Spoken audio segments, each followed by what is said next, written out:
இந்த நாள் என்னுடைய செய்தியின் தலைப்பு டேர்னிங் பாயிண்ட், திருப்பு முனை. அதாக்கு நாம் தியானிக்க போகிறது திருப்பு முனை. 150 சங்கீதங்கள் உண்டு. 150 சங்கீதங்கள். 150 சங்கீதங்களில் 148 சங்கீதங்கள் இஸ்ரவேல் தேசத்தில் பாடப்பட்ட சங்கீதங்கள். அதாவது நாம் கானான் தேசம் அப்படின்னு சொல்லுகிற வாக்குத்தத்த தேசத்தில் பாடப்பட்ட சங்கீதங்கள் 148 எண்ணம். 2 சங்கீதங்கள் வெளிநாட்டில் பாடப்பட்டவைகள்.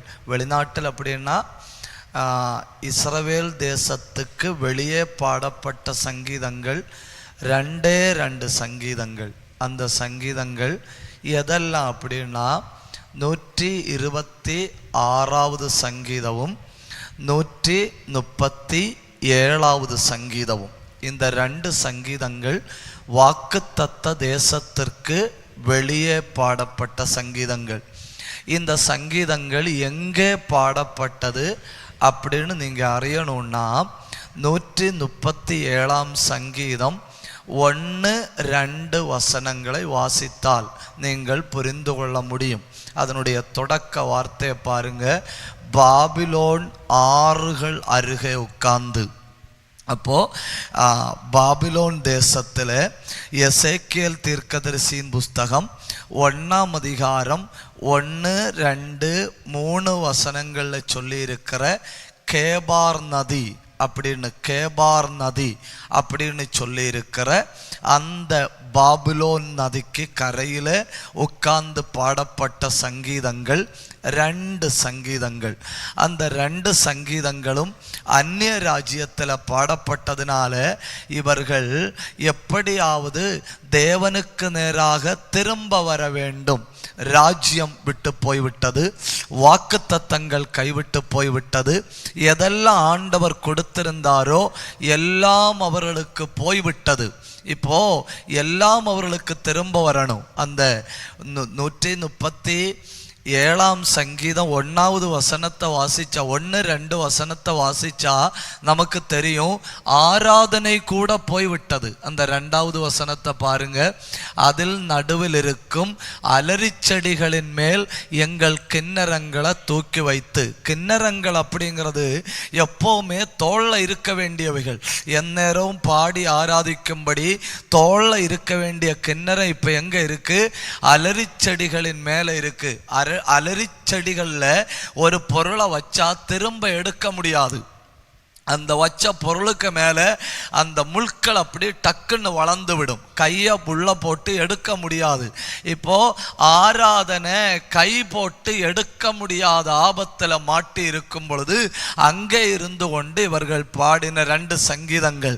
அதில் பயன்படுத்தப்பட்ட ஒரு பிரபலமான வார்த்தை திருப்புமுனை. அந்த 126ஆம் சங்கீதத்தில் சொல்லப்பட்ட வார்த்தையாக்கும் டேர்னிங் பாயிண்ட். சில பொருட்களை திருப்புவது ரொம்ப எளிது, சில பொருட்களை திருப்புவது ரொம்ப கடினம். சைக்கிளை திருப்புறது ரொம்ப ஈஸி.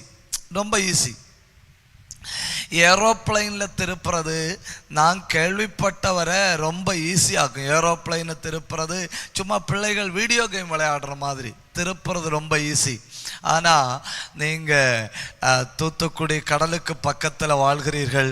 அதனால் நீங்கள் ஒரு காரியத்தை அறிந்து கொள்ளணும். கப்பலை திருப்புறது ரொம்ப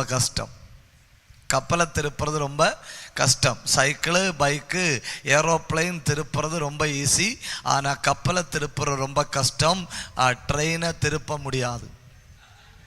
ட்ரெயினை திருப்பன்னா இன்ஜினை கொண்டு பின்னால் கொண்டு வந்து, அப்போது இந்த கப்பல் பிரேக்கு போடணும்னா சில நேரம் நீங்கள் யோசிச்சிருக்கீங்களா? கப்பல் பனிப்பாறையில் இடித்தது அப்படிங்கும்போது நமக்கு நம்ப முடியாது. ஏன் நம்ப முடியாதுன்னா கடல் போல கிடக்கு. அதில் எப்படி வேண்டாலும் போகலாம்.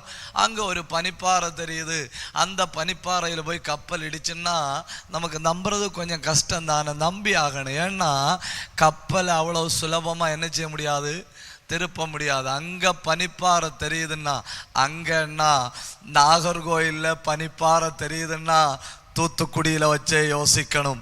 அப்பதான் திருப்ப முடியும். புரிஞ்சவங்க ஒரு அல்லேலியா சொல்லுங்க.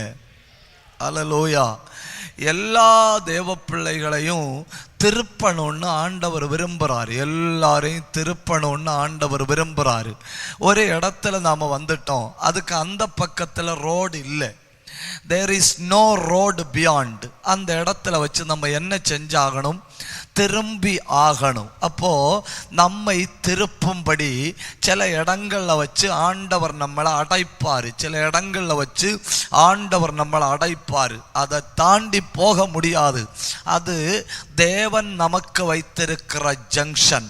அந்த ஜங்ஷன்ல வச்சு பரலோகத்தின் தேவன் நம்மை தம்முடைய திட்டத்துக்கு நேர திருப்புகிறார். அப்படிப்பட்ட கொஞ்சம் ஜங்ஷன்கள் பைபிள்ல உண்டு. அந்த ஜங்ஷன்ல வச்சு எல்லா மனுஷனும் திரும்பி ஆகணும். இவைகள் எப்போ, நான் இனி சொல்ல போற காரியங்கள் எப்போ உங்க வாழ்க்கையில வந்தாலும், எப்போ உங்க வாழ்க்கையில நடந்தாலும் உடனே நீங்க புரிந்து கொள்ளணும், this is my turning point. இது என்னுடைய திருப்பு முனையின் வேளை. ஒவ்வொன்றாக நாம தியானிக்க போகிறோம். ஒன்னாவது, ஒரு மனுஷனை திருப்பும்படி ஆண்டவர் கொண்டு வருகிற முதல் காரியம் என்னன்னு கேட்டா மரணம். Death is a turning point. ஒருவேளை நான் இதை சொல்லும்போ உங்களுக்கு புரிந்து கொள்ள முடியாமல் இருக்கலாம். நான் செத்து போயிட்டா பின்ன என்ன எப்படி திருப்புவது அப்படின்னு நீங்கள் யோசிக்கலாம். ஆனால் நான் இனி காரியங்களை சொல்லும்போ உங்களால் தெளிவாய் புரிந்து கொள்ள முடியும். ஆபிரகாம் தேவனுடைய சத்தத்தை நேரடியாய் கேட்டு அழைக்கப்பட்டவன். அந்த அழைக்கப்பட்டவனுடைய வாழ்க்கையில அழைக்கப்படுவதற்கு கொஞ்சம் முந்தி 2 பெரிய நிகழ்வுகள் நடந்தது. அது எங்க சொல்லியிருக்கு தெரியுமா? ஆதியாகமம் 11:28. ஆரான் தன் ஜென்ம பூமியாகிய ஊர் என்கிற கல்தேயர் தேசத்து பட்டணத்திலே தன் தகப்பனாகிய தேராகு மரிக்கும் முன்னே மரித்தான். ஆபிரகாமுடைய குடும்பத்துல நடந்த முதல் மரணம். மரிச்சு போனது யாரு? சகோதரன். அடுத்த அந்த 32வது வசனத்தை வாசிங்க. தேராகுடைய ஆயுசு நாட்கள் 205 வருஷம். தேராகு ஆரானிலே மரித்தான். இப்ப பாத்தீங்களா, மரணம் திருப்பு முனையா மாற முடியுமா அப்படின்னு உங்களுக்கு ஒரு சந்தேகம் வரலாம். அங்க பாருங்க, ஒரு மரணம் 28வது வசனத்துல, 2வது மரணம் 32வது வசனத்துல, 12ஆம் அதிகாரம் 1வது வசனம், ஆபிரகாமை கர்த்தர் நோக்கி. அப்போ ஆபிரகாமுடைய வாழ்க்கையில திருப்புமுனை உண்டாவதற்கு காரணம் என்ன அப்படின்னு கேட்டா, 2 மரணங்கள் அவனை உடைத்து விட்டது, 2 மரணங்கள் அவனை சிதைத்து விட்டது, 2 மரணங்கள் அவனை உருக்குலைந்து போக பண்ணி விட்டது. அந்த நேரத்தில் எந்த பக்கம் திரும்ப, என்ன செய்ய அப்படின்னு அறியாம இருக்கும்போ பரலோகத்தின் தேவன் வந்து நின்று ஆபிரகாமை பார்த்து சொல்றாரு, சகோதரனுக்கு சகோதரனை போல, தகப்பனுக்கு தகப்பனை போல முன்ன நின்று நான் உன்னை நடத்த விரும்புகிறேன். என் சத்தத்தை கேட்டு பின்னால வா. உலகம் கண்டதுல மிகப்பெரிய தீர்க்கதரிசி இவனை போல ஒரு தீர்க்கதரிசி இவனுக்கு முன்ன இல்ல, இவனை போல ஒரு தீர்க்கதரிசி இவனுக்கு பின்னால இல்ல. பிரபலங்களில் பிரபலம். உங்களுக்கு தெரியுமா, வேதத்திலே அதிகம் தரிசனங்களை கண்டது ஏசாயா தீர்க்கதரிசி. வேதத்திலே அதிகம் தரிசனங்களை கண்டது. அவன் கண்ட தரிசனங்கள் ரொம்ப கூடுதல் ஒண்ணு இல்ல, ஒரு கம்மியான தரிசனங்கள் தான் அவன் கண்டான். அவன் கண்டது ஒரு 5-6 தரிசனங்கள். அவன் கண்ட மொத்த தரிசனங்கள் எத்தனை தெரியுமா? 1313 தரிசனங்கள். 13 ஞாபகம் வைக்க எவ்வளவு எளிதா இருக்கு இல்லையா? 13 1313 தரிசனங்களை கண்டவன். அதாவது அவனுக்கு பின்னால 2வது அதிக தரிசனம் கண்ட மனுஷன் 600 தரிசனங்களை கூட காணல. தரிசனம் கண்டதுல முதலிடத்துல இருக்கிற ஏசாயா கண்டது 1313. அவனுக்கு தொட்டு பின்னாலே இரண்டாவது இடத்துல இருக்கிற எசேக்கியேல் தீர்க்கதரிசி 600 தரிசனங்கள் கூட காணல. 1313 தரிசனங்களை கண்ட பிரபலங்களில் பிரபலமான ஏசாயா தீர்க்கதரிசியை பார்த்து கேளுங்க, how did you learn to pray? எப்பொழுது நீ ஜெபிக்க கற்றுக்கொண்டாய்? எப்படி நீ ஜெபிக்க கற்றுக்கொண்டாய்? நீ தேவாலயத்தில் வந்து விழுவதற்கு காரணம் என்ன? தேவ பிரசன்னத்தில் உன்னை இழுத்து கொண்டு போட்டது எது அப்படின்னு அவனை பார்த்து கேட்டா அவன் என்ன சொல்லுவான் தெரியுமா? ஒரு மரணம். ஏசாயா தீர்க்கதரிசியின் புஸ்தகம் 6ஆம் அதிகாரம் அதனுடைய 1வது வசனத்தை பாருங்க. உசியா ராஜா மரணமடைந்த வருஷத்தில். உசியா ராஜா யாரு? உசியா ராஜா யாருன்னு அறிவதற்கு கொஞ்சம் வரலாற்றை நாம அறிந்து கொள்ளணும். ஏசாயா தீர்க்கதரிசி யாரு? ஏசாயா தீர்க்கதரிசி ஆமோத்சின் குமாரன். ஏசாயா 1ஆம் அதிகாரம் 1-2 வசனங்கள். ஆமோத்சின் குமாரன். உசியா யாரு? உசியா அமசியாவின் குமாரன். அப்போ 2 பேருக்கு அப்பாவை பாருங்க. உசியாவினுடைய தகப்பன் பேரு அமசியா, ஏசாயாவினுடைய தகப்பன் பேரு ஆமோஸ். இந்த ஆமோஸும் அமசியாவும் யாருன்னா, ஆமோஸும் அமசியாவும் அண்ணன் தம்பி. ஆமோஸும் அமசியாவும் யாரு? அண்ணன் தம்பி. ஆமோஸுடைய மகன் யாரு? ஏசாயா. அமசியாவுடைய மகன் யாரு? உசியா. அப்போ உண்மையிலே உசியா ஏசாயாவுக்கு யாரு? ஏசாயாவுக்கு யாரு? பிரதர், சகோதரன். உசியா மரித்த ஆண்டில் அப்படின்னு சொல்லும்போது நீங்க புரிந்து கொள்ளணும், அரண்மனையில வாழ்ந்து கொண்டிருக்கிறான் ஏசாயா. ஏசாயா அரண்மனையில வாழ்ந்து கொண்டிருக்கிறான். அதே அரண்மனைக்குள்ளே ஒரு மரணம் நடந்து விட்டு, அதாவது அரண்மனையில சிங்காசனத்தில் உட்கார்ந்து இருக்கிறது யார் தெரியுமா? My brother is the king. என் சகோதரன் அரசன். அதனால எவனு என்ன ஒண்ணும் செய்ய முடியாது. நான் என் எப்படி வேணாலும் இருக்கலாம் அப்படின்னு நினைச்சு கொண்டிருக்கும்போ அவன் செத்து போயிட்டான். இவன் தேவனுடைய பிரசன்னத்துல வந்து விழுறான். இவன் தேவனுடைய பிரசன்னத்துல வந்து விழுந்தப்பதான் தெரியுது, உசியாவுடைய சிங்காசனத்தை விட மிக பெரிய சிங்காசனத்துல உன்னதமானவர் உட்கார்ந்து இருக்கிறார். கை உயர்த்தி ஆண்டவரை மகிமைப்படுத்துங்க. ஹல்லேலூயா. உலகத்துல வியாக்கியானம் பண்ணுவதற்கு மிக கடினமான காரியம் ஏது? மரணம். உலகத்தில் வியாக்கியானம் பண்ண மிக கடினம் மரணம். மரணத்தை அவ்வளவு எளிதாய் வியாக்கியானம் பண்ண முடியாது. ஆனா 2 பக்தர்கள் மரணத்தை மிக எளிதாய் வியாக்கியானம் பண்ணுகிறார்கள். ஆபிரகாம் சொல்றாரு, கர்த்தருடைய சத்தத்தை நான் முதல்ல கேட்பதற்கு காரணம் 2 மரணங்கள். ஏசாயா தீர்க்கதரிசி சொல்றாரு, தேவ பிரசன்னத்தில் முதல் தடவை தான் வந்து ஆண்டவரே அப்படின்னு சொல்லி விழுந்து கிடப்பதற்கு காரணம் மரணங்கள். இன்னைக்கு உன் குடும்பத்தில் விழுகிற சில பல வேதனைகளின் அர்த்தத்தை இன்னைக்கு உன்னால புரிந்து கொள்ள முடியாது. ஆனா நாளைக்கு அதை திரும்பி பார்த்துட்டு நீ சொல்லுவ, பரலோகத்தின் தேவன் என் வாழ்க்கையின் சக்கரத்தை சரியான இடத்துல வச்சு சரியான பாதையில திருப்பி விட்டு இருக்கிறான். கை தட்டி ஆண்டவரை மகிமைப்படுத்துங்க. ஹல்லேலூயா, ஹல்லேலூயா. மவுண்ட் சர்ச்சே, எது பெரிய இழப்புன்னு நீ நினைத்தாயோ, எது பெரிய ஆபத்துன்னு நீ நினைத்தாயோ, அது ஆபத்து அல்ல, அது இழப்பு அல்ல, அது உன்மேல விழுந்த பெரிய இடி அல்ல, அது உனக்கு திருப்பு முனை. எந்த ஜங்ஷன்ல வச்சு என்ன திருப்பணும்னு விரும்புறாரோ அந்த ஜங்ஷன்ல இருந்து நான் முன்னேற முடியாதபடி என் வழியை அடப்பாரு. அந்த இடத்துல வச்சு என் வழியை அடைச்சிட்டு அவர் விரும்புகிற வழியில என் ஆண்டவர் என்னை திருப்பி விடுகிறார். அப்போ பரலோகத்தின் தேவன் ஒரு மனுஷனை திருப்பும்படி எடுக்கிற மிகப்பெரிய முயற்சி மரணத்தை கொண்டு திருப்புகிறார். ஒருவேளை கடந்த சில நாட்களுக்கு முன்னே உன் வாழ்க்கையில நடந்த காரியத்தை எவ்வளவு சிந்தித்து பார்த்தோ இன்னைக்கு உனக்கு புரியாம இருக்கலாம். உங்களுக்கு தெரியுமா ஒரு காரியம், நான் இப்பொழுது செய்வதை நீ அறியாய். இந்த வசனம் புரிந்தவங்க மட்டும் கை உயர்த்தி ஆண்டவரை மகிமைப்படுத்தணும்.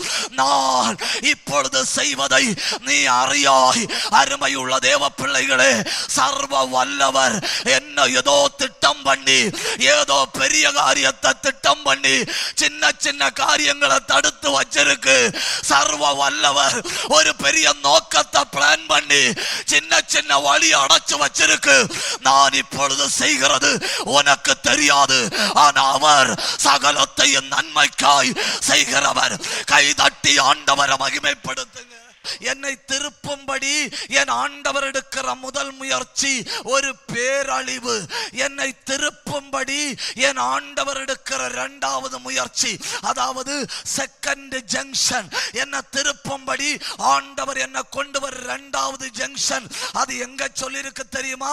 ஆதியாகமம் 13ஆம் அதிகாரத்தில் சொல்லி இருக்கு. அதனுடைய 14வது வசனம், லோத்து ஆபிரகாமை விட்டு பிரிந்த பின்பு. மரணம் எவ்வளவு கொடியதோ அவ்வளவு கொடியது பிரிவு. மரணம் எவ்வளவு வேதனையோ அவ்வளவு வேதனையானது பிரிவு. ஆபிரகாமுக்கு குமாரன் இல்லை, அதனால லோத்தை எப்படி வளர்த்திருப்பான்? தோள்ல போட்டு வளர்த்திருப்பான். நான் இப்பொழுது செய்கிறதை நீ அறியாய். நான் இப்பொழுது செய்கிறதை நீ அறியாய். மவுண்ட் சர்ச்சே 2022 கர்த்தர் செய்கிறதை நீ அறியாய். 2022 பெரிய காரியத்தை செய்ய விரும்பினா 2020 கர்த்தர் பட்டத்தினுடைய நூலை கையில பிடிப்பாரு. கர்த்தர் பட்டத்தினுடைய நூலை கையில பிடிச்சாருன்னு சொன்னா அது தேவனுடைய வழியில இழுக்கப்படுகிறது என்று பொருள். எத்தனை பேருக்கு புரியுதுன்னு எனக்கு தெரியல. பிரிவு அழிவு அல்ல. தவறா புரிஞ்சு கொள்ளாதுங்க.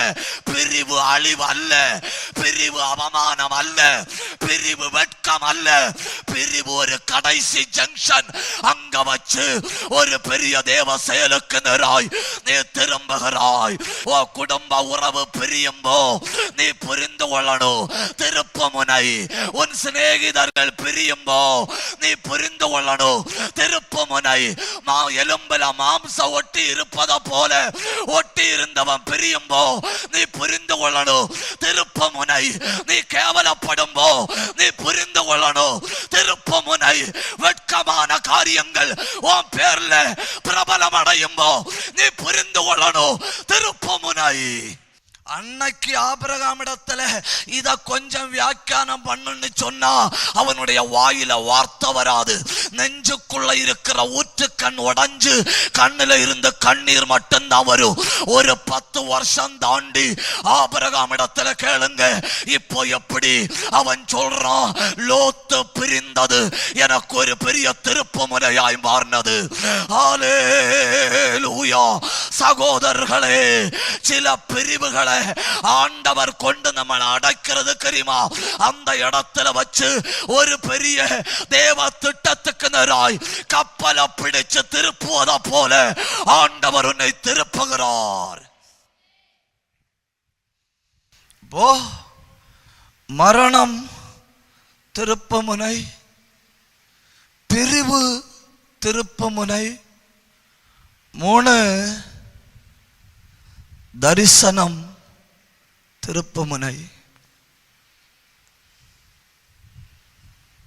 தரிசனம் ஒரு விதை, அது உயிர் உள்ளது. அது எங்க போட்டாலும் வளரும். நாம தூங்கினாலும் அது வளரும். கதவு அடைஞ்சிட்டு இனி யாக்கோவுக்கு தன் சொந்த வீட்டில் நிற்க முடியாது. சொந்த வீட்டை விட்டு ஓடி போறான். 25 மைல் தூரம் ஓடினான். ஓடி ஒரு இடத்துல போன உடனே சூரியன் அஸ்தமிச்சது.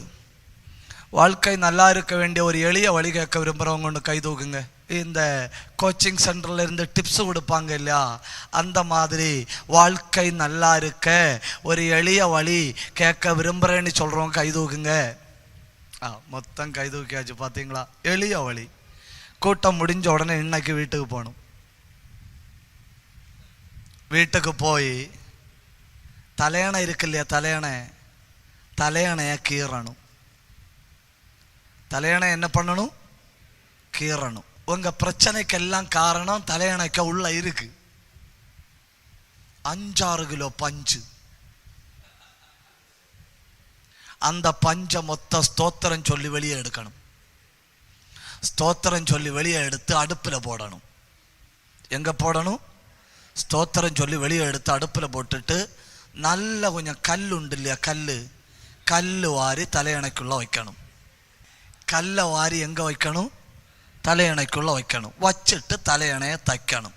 தலையணையை தைச்சிட்டு அந்த தலையணைக்கு மேல தலை வச்சு படுத்து பாருங்க, டக்கு டக்குன்னு உயர்வடைவீர்கள். அல்லேலூயா.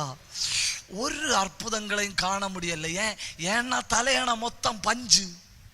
இவன் வந்தான், நேற்றைக்கு வர நல்ல காட்டன் பஞ்சுள்ள தலையணைய தலைக்கடியில் வச்சு தூங்கினவன் இப்போ இங்க வச்சு பார்க்கறான், இஸ் தேர் எனி பில்லோ? அங்க பார்த்தா தலையணை இல்லை, ஒரு கல்லை எடுத்து தலைக்கு வச்சு தூங்குறான். அந்த கல்லு 5 காரியம் சொல்லும். 1, அந்த கல்லு முதல்ல என்ன சொல்லும் தெரியுமா? வழியில கிடந்தேன். எங்க கிடந்தேன்? I was on the road. கல்லு சொல்லும் சாட்சி. 2, அநேகர் என்னை துப்பினார்கள். 3வது அந்த கல்லு சொல்லுது, அநேகர் என்னை மிதித்தார்கள். என்ன பயங்கரம் இல்லையா? வழியில கடந்தேன், அநேகர் என்ன துப்புனாங்க, அநேகர் என்ன மிதிச்சாங்க. 4வது அந்த கல்லு சொல்லுது, யாரு என்னை கவனிக்கவில்லை. உண்மைதானே இல்லையா? ஒரு காலத்துல அநேகர் உண்மையில காரி உமிழ்ந்தார்கள். அநேகர் உன்னை துப்பினார்கள், அநேகர் உன்னை மிதிச்சு தள்ளினார்கள். 25 காசுக்கு கூட மதிப்பில்லாத ஒரு பாத்திரத்தை போல தூக்கி எறியப்பட்டு கிடந்தாய். அன்னைக்கு கவனிக்கிறதற்கு யாரும் இல்லை. ஆனா இன்னைக்கு அபிஷேகம் பண்ணி நிறுத்தி இருக்கிறோம். அத்தனை பேரு கை தட்டணும், அத்தனை பேரும் வாயை திறக்கணும், அத்தனை பேரும் ஆண்டவரை மகிமைப்படுத்தணும்.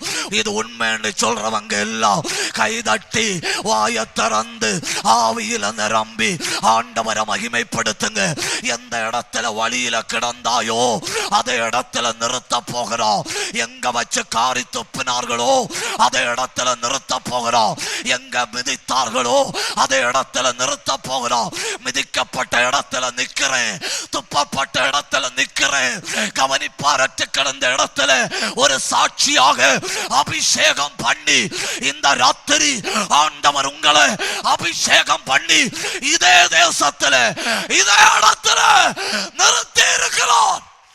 அன்னைக்கு ராத்திரி யாக்கோபு அந்த கல்லுக்கு மேல தலைய வச்சு தூங்குறான். கல்லுக்கு மேல தலைய வச்சு தூங்குனப்போ அவன் தூக்கம் வந்ததுன்னு சொல்லல, தரிசனம் வந்தது. என்ன வந்தது? தரிசனம் வந்தது. நல்லதுதானே இல்லையா?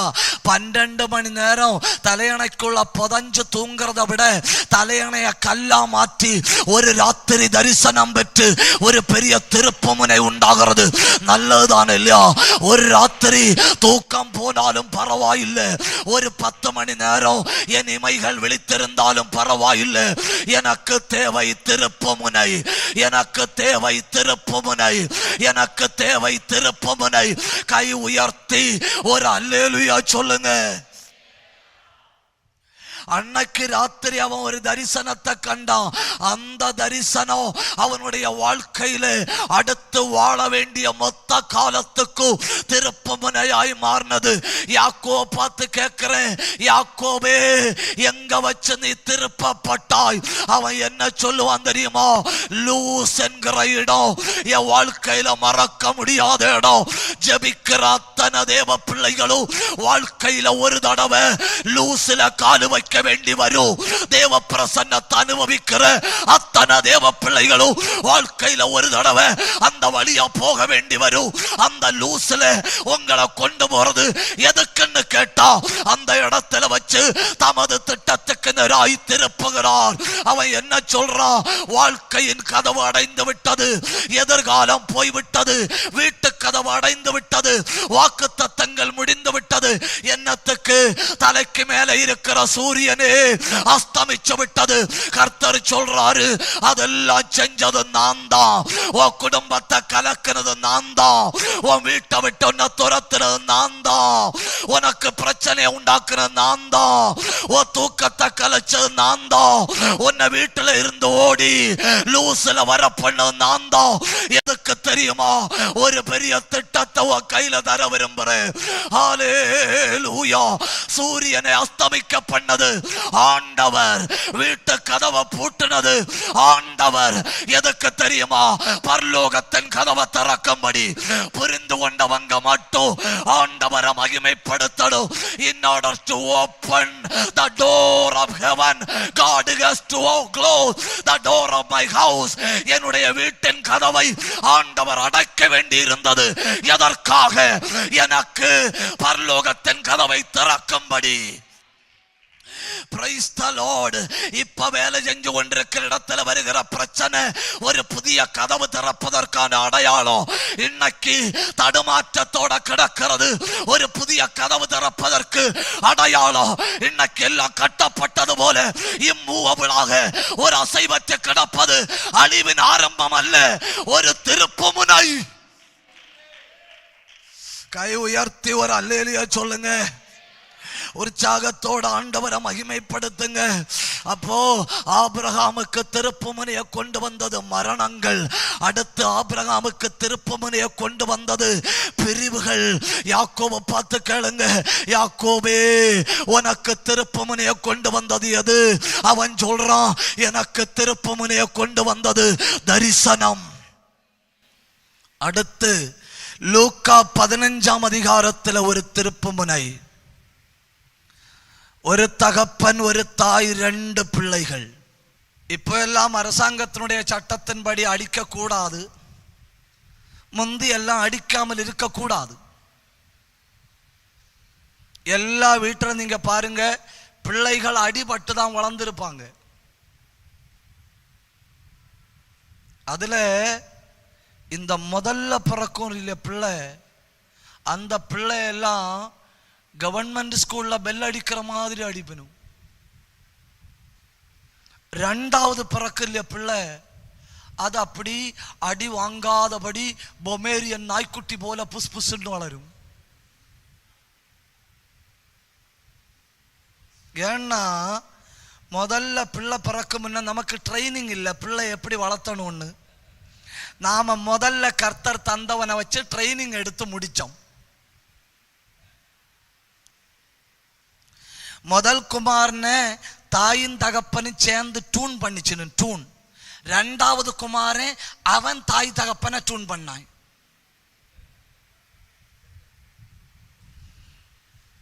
அவன் ஒரு நாள் வீட்டை விட்டு ஓடி போனான். வீட்டை விட்டு ஓடி போனவன் இனி ஒரு காலத்துல திரும்ப வர மாட்டேன்னு சொல்லிட்டு போனான். ஒரு நாள் திரும்ப வாரான். தாய் கேட்குது, மகனே வரமாட்டேன்னு சொல்லிட்டுலே போனேன், எதுக்கு வந்தேன்னு கேட்கல, எப்படி வந்த? சொன்னா, நான் போன இடத்துல ஒரு பெரிய பிரச்சனை. அந்த பிரச்சனையில நான் நிற்க முடியல, வாழ முடியல. அந்த நேரத்தில் என் புத்தி தெளிந்தது. உடனே அந்த தாய் என்ன சொல்லும் தெரியுமா? என் பையன் வேலை செஞ்சிட்டு இருந்த கம்பெனியில நீர் பிரச்சனை அனுப்பினபடியால் உமக்கு ஸ்தோத்திரம்னு. புரியல உங்களுக்கு. ஏன் இவன் போன தேசத்துல ஒன்னு யோசிச்சு பாருங்க. ஒரு யோனாவை திருப்பும்படி ஒரு கப்பல் மொத்தம் ஆட்டுனாரில் பிடிச்சு வச்சு, சின்ன பிள்ளைகள் பந்து கறக்கிறது போல கப்பல் கறங்குது. ஏன்னா கர்த்தருக்கு தேவை உள்ள கிடக்கிற ஒரு யோனா. ஒரு யோனாவை பிடிக்கும்படி அவ்வளவு அந்த பெரிய கப்பலை கர்த்தர் பிடிச்சு குலுக்கினத போல ஒரு கெட்டகுமாரனை பிடிக்கும்படி ஒரு தேசத்தை பிடிச்சு குலுக்கினாரு. ஒரு யோனாவுக்காக ஒரு கப்பலை குலுக்கினாரு, ஒரு கெட்டகுமாரனுக்காக தேசத்தை குலுக்கினாரு. அந்த தேசத்துல மொத்தம் பஞ்சம். என்ன அன்பா இருக்கும் இல்லையா ஆண்டவருக்கு.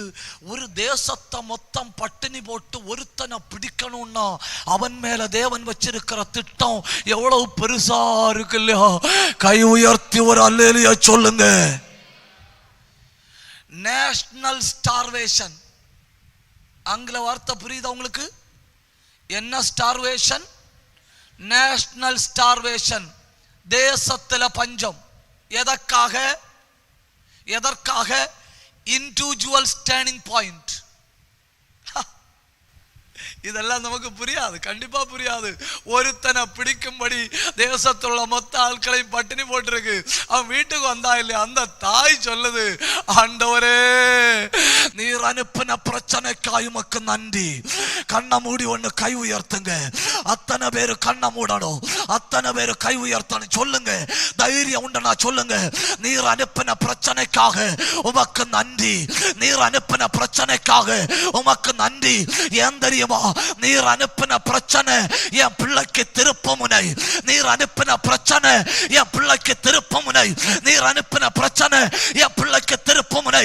ஒரு யோனாவுக்காக ஒரு கப்பல்ல பிரச்சனை, ஒரு கெட்டகுமாரனுக்காக ஒரு தேசத்துல பிரச்சனை. பஞ்சம் என்கிற திருப்புமுனை பிரச்சனையை வச்சு திருப்புறாரு.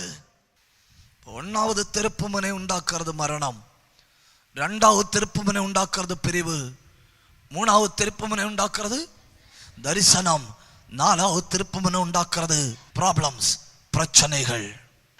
அடுத்து திருப்புமுனை உண்டாக்குற அடுத்த பெரிய காரியம் டிசிஷன், தீர்மானம். தானியேல் தனக்குள்ள ஒரு தீர்மானம் பண்ணி இருக்கிற, நான் என்னை தீட்டுப்படுத்துவது இல்லை. லட்சக்கணக்கில் வாலிபர்கள் ஒருவேளை அன்னைக்கு பாபிலோன்ல இருந்திருக்கலாம். சரி, என் கணக்கு கொஞ்சம் கூடுதலா இருக்குன்னா ஆயிரக்கணக்கில் வாலிபர்கள் அன்னைக்கு தானியேலின் காலத்துல வாழ்ந்திருக்கலாம் அதே பாபிலோனுக்குள்ள. ஆனால் திருப்புமுனை உண்டானது யாருக்கு தெரியுமா? தீர்மானம் உள்ள ஒருவனுக்கு மட்டும். இந்த ராத்திரி இந்த கூட்டத்துக்கு ஆமேன் சொல்வதற்கு முன்னே ஒரு தீர்மானம் எடுக்க முடியுமானா உங்க படகு திரும்புகிறது, உங்க கப்பல் திரும்புகிறது, உங்க வாழ்க்கை திரும்புகிறது. ஹல்லேலூயா, ஹல்லேலூயா. ஒரு நிமிஷம் ஒண்ணு கையை உயர்த்துங்க, ஒரு நிமிஷம் கையை உயர்த்துங்க. ஹல்லேலூயா. ஒரு தீர்மானம் அது ஜெப தீர்மானமாய் மாறட்டும். ஒரு தீர்மானம் அது ஜெபிப்பேங்கிற தீர்மானமாய் மாறட்டும். ஒரு தீர்மானம் அடுத்து ஒரு கால் வைக்க போறேன், கொஞ்சம் கூட ஜெபிக்க போறேன், கொஞ்சம் கூட ஆராதிக்க போறேன், கொஞ்சம் கூட நெருப்ப போட போறேன், கொஞ்சம் கூட தேவ பிரசன்னத்தில் விழ போறேன். ஹல்லேலூயா. ஒரு தீர்மானம். கொஞ்சம் கூட சகோதரா இது போதாதா, சகோதரி இது போதாதா? Little more, one step ahead. கொஞ்சம் கூட ஒரு கால் வைப்பு கூட, கொஞ்சம் கூட ஒரு மைல் தூரம் கூட, ஒரு 100 மீட்டர் கூட, ஒரு தீர்மானம் கூட, ஒரு மணி நேரம் கூட, ஒரு அதிகாரம் கூட இந்த ராத்திரி நாம தீர்மானம் பண்ண முடியுமானா? தீர்மானங்கள் திருப்புமுனைகள். தீர்மானங்கள் திருப்புமுனைகள். என்னெல்லாம் முயற்சி பண்ணி பார்த்தேன், திருப்புமுனையே வரலையா? இப்போ ஒரு ஜங்ஷன்ல எத்தியாச்சு இல்லையா? Stand at that point, make a decision.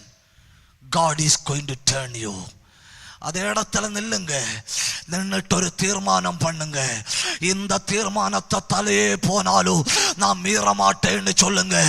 ராஜா அவனை தேசத்துல உயர்த்தினான், ராஜா அவனை தேசத்துல உயர்த்தினான்.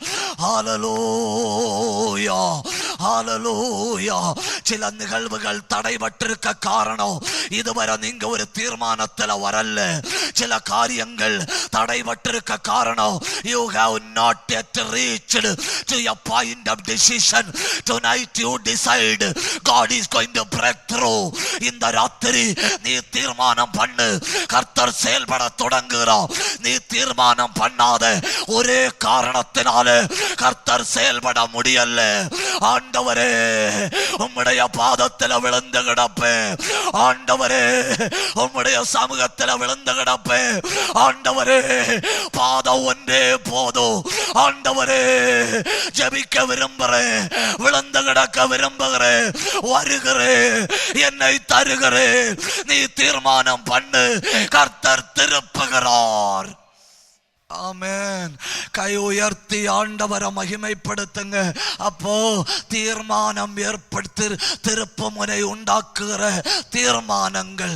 2 காரியத்தை கூட வேகமா சொல்லி நான் முடிக்க போறேன். அடுத்தது திருப்பு முனை ஏற்படுத்தும் ஆவியானவர்.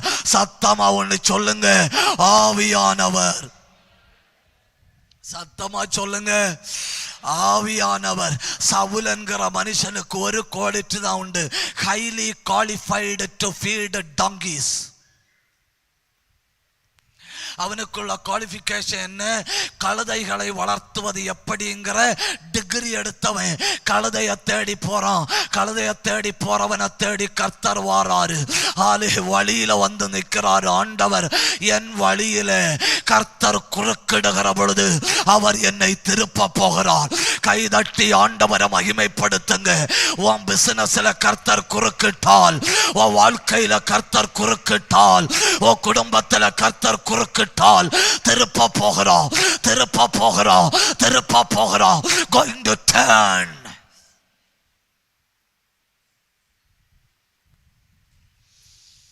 சாமுவேல் தீர்க்கதரிசி அவனை பார்த்து சொன்னாரு, wait, I have a sound of God.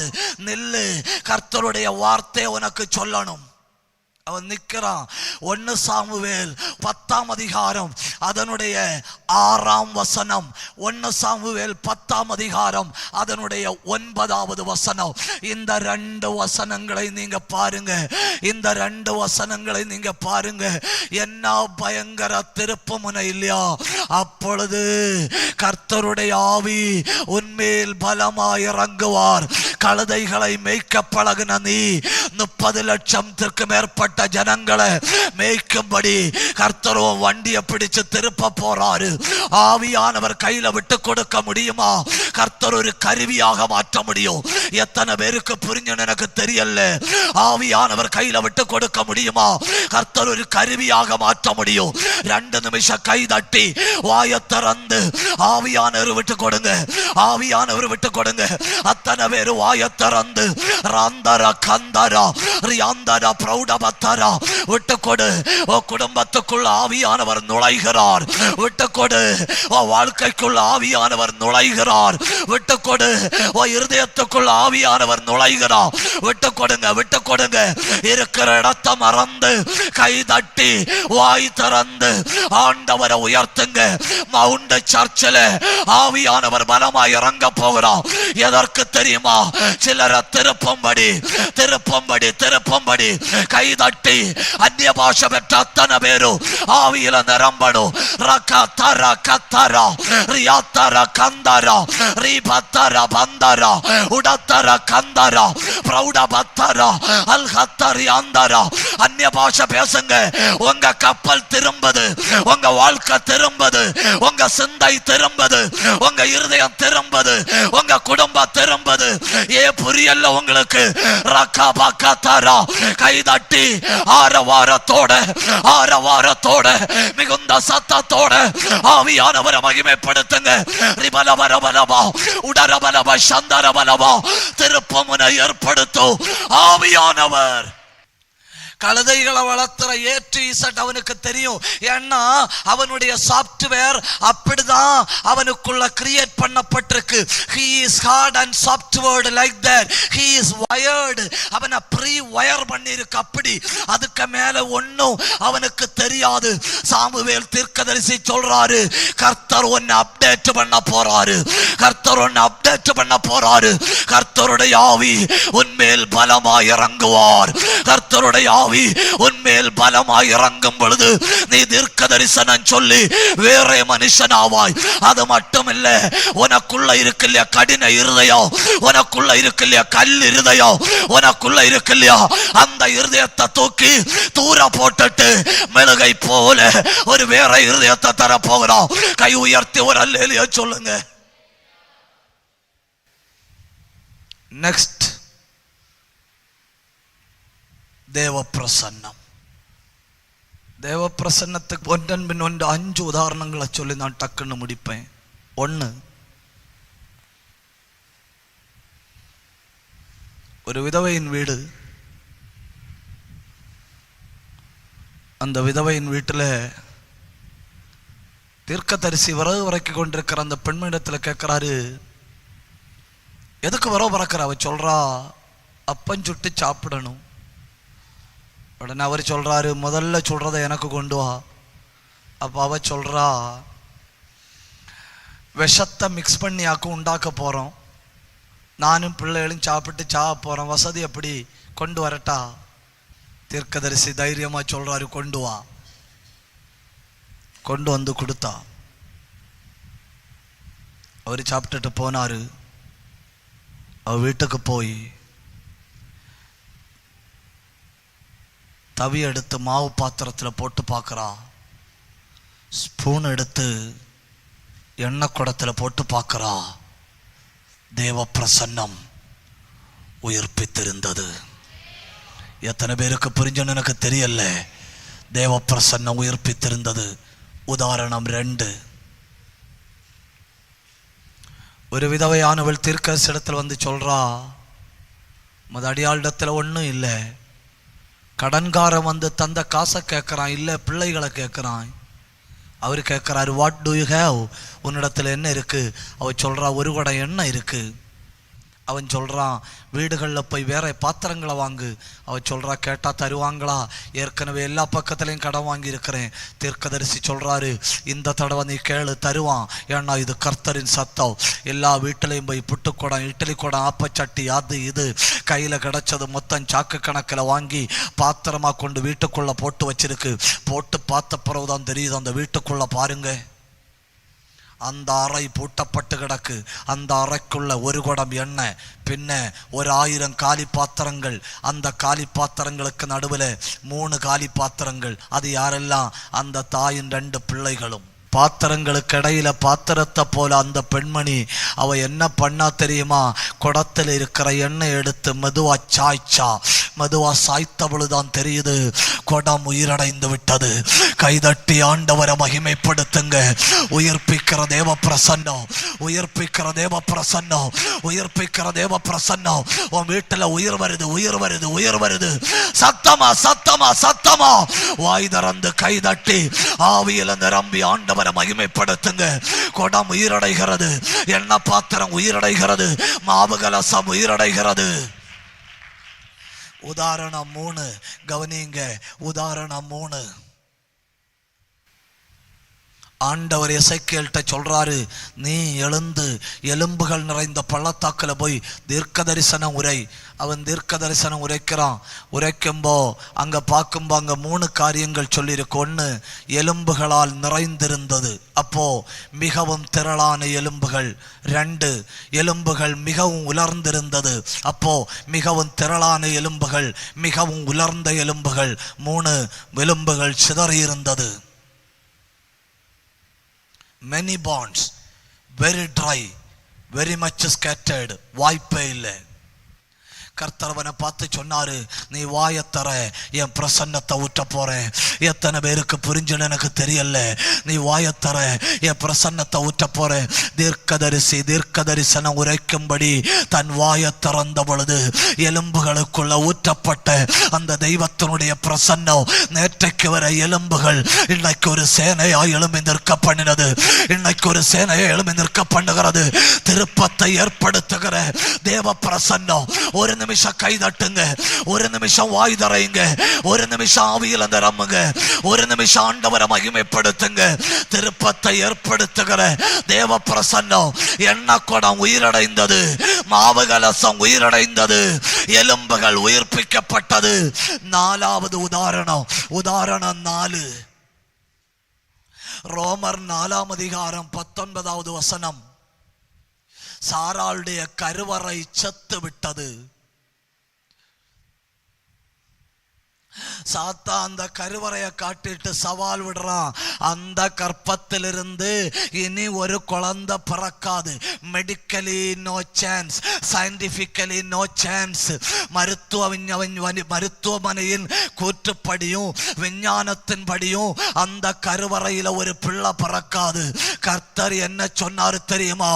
உன் கற்பத்துக்குள்ள என் பிரசன்னத்தை ஊற்ற போறேன். திருப்புமுனை உண்டாகும், திருப்புமுனை உண்டாகும். சாராளுடைய கற்பம் செத்து போயிருந்தோ அந்த கருவறைக்குள்ள கர்த்தர் ஒரு விதைய போட்டார். கை உயர்த்தி ஒரு அல்லேலூயா சொல்லுங்க. ஹல்லேலூயா. உதாரணம் 5 லாசருவின் கல்லறைக்கு வெளியே வந்து இயேசு நிற்கிறார். நமக்கு தெரியும் காரியம் செத்து விட்டது, காரியம் புழு பிடித்து விட்டது, காரியம் நாறி போய் விட்டது. கல்லறைக்கு வெளியே வந்த இயேசு சொல்றாரு, அந்த கல்லை ஜஸ்ட் ரிமூவ் பண்ணுங்க. இந்த ராத்திரி இந்த கூட்டம் முடிவதற்குள்ள சந்தேகத்தை கொஞ்சம் ரிமூவ் பண்ணுங்க, பயத்தை கொஞ்சம் ரிமூவ் பண்ணுங்க, கேள்விக்குரிய கொஞ்சம் மூவ் பண்ணுங்க, அதை கொஞ்சம் புரட்டி தள்ளுங்க. அவர்கள் புரட்டி விட்டார்கள். இயேசு சொன்னாரு, லாசருவே வெளியே வா.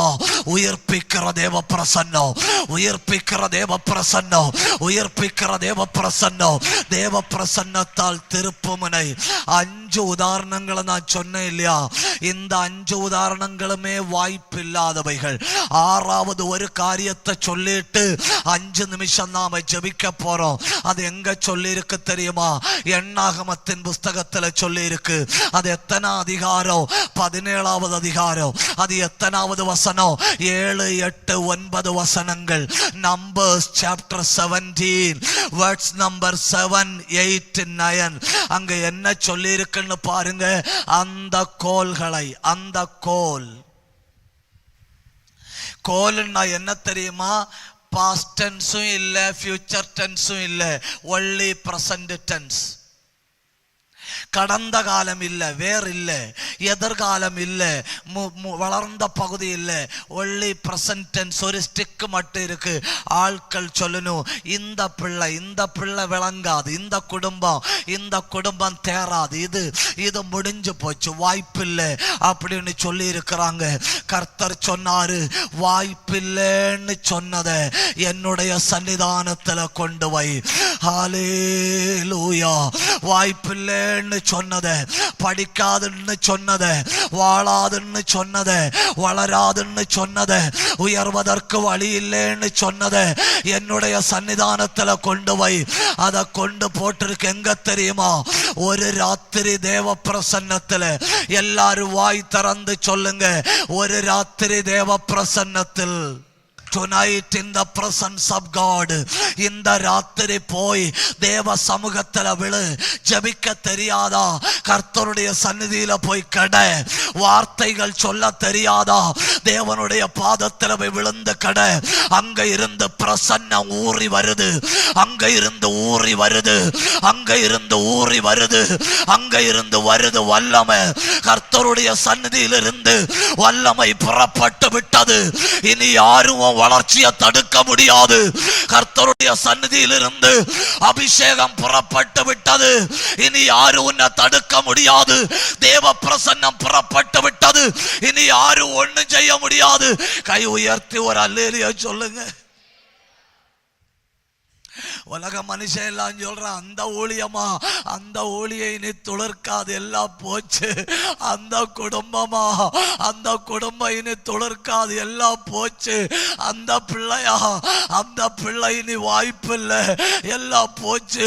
ஒரே ஒரு நல்ல காரியம் என்ன தெரியுமா?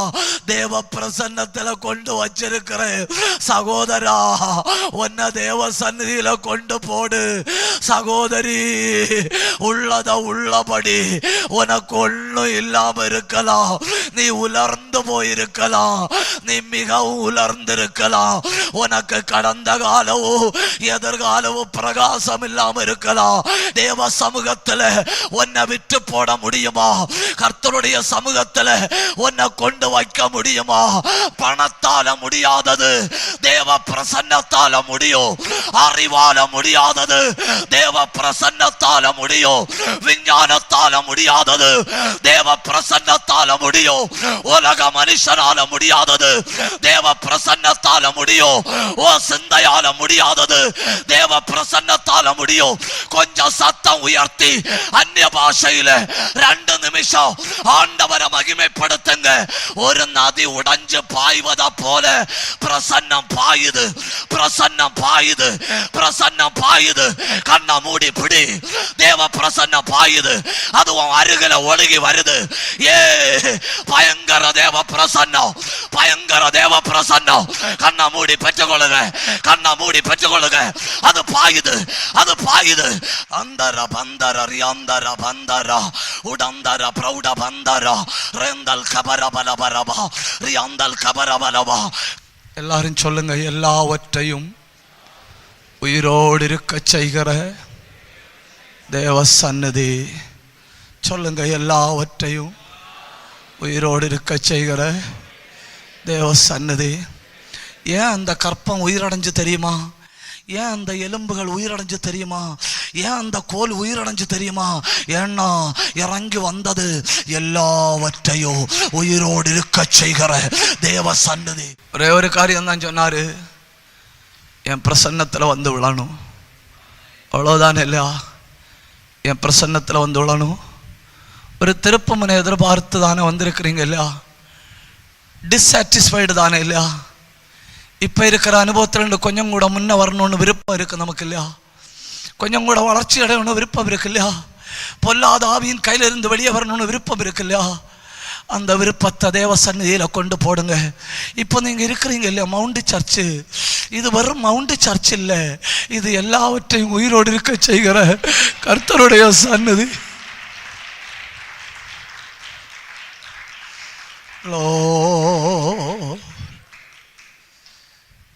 கர்த்தருடைய சந்நிதியில கொண்டு போட்டார்கள். பாட்டனி படித்த ஒரு டீச்சர்கிட்ட கேட்டா, டீச்சர் சொல்லும், ஒரு வாதுமை மரம் நட்டா கனி கொடுக்க 18 வருஷம் ஆகும். எத்தனை வருஷம் ஆகும்? 18 வருஷம். ஆனால் மோசே சொல்றாரு, இல்லை, ஒரு ராத்திரி போதும். வாதுமை மரத்தின் கம்பை கொண்டு ஒரு ராத்திரி தேவ பிரசன்னத்தில் வச்சா போதும். கர்த்தரின் பிரசன்னத்தில் ஒரு இரவு, கர்த்தரின் பிரசன்னத்தில் ஒரு இரவு, கர்த்தரின் பிரசன்னத்தில் ஒரு இரவு திருப்பமுனை உண்டாகும். கண்டிப்பாக கர்த்தருடைய சன்னிதானத்தில் என்ன விட்டு கொடுக்கிறேன்னு சொல்றவங்க மட்டும் முழங்கால் படியிடுங்க, அவங்க மட்டும் முழங்கால் படியிடுங்க. ஹல்லேலூயா. Oh, what a wonderful God. எத்தனை அருமையான தேவ பிரசன்னம். மீண்டும் தரிசனத்துல, தீர்மானத்துல, ஆண்டவரே சில ஆண்டவரே எக்ஸ்பிளைன் பண்ண முடியாத சில சூழ்நிலைகள், பாடுகள், பிரச்சனைகள் எங்களுக்கு கீழே விழத்தல்ல, எங்களுக்கு ஒரு பெரிய திருப்பு முனையை நீர் கொடுக்கிறதற்காக சில காரியங்களை அனுமதித்து, சில காரியங்களை செய்தி, உமக்கு நன்றி. உடைய தேவ பிரசன்னம் எங்களை உயிர்த்ததற்காக நன்றி சொல்கிறோம். ஆண்டவரே, வார்த்தையினால தீர்க்க தரிசனமா எங்களோடு பேசினீங்களப்பா, உமக்கு ஸ்தோத்திரம்.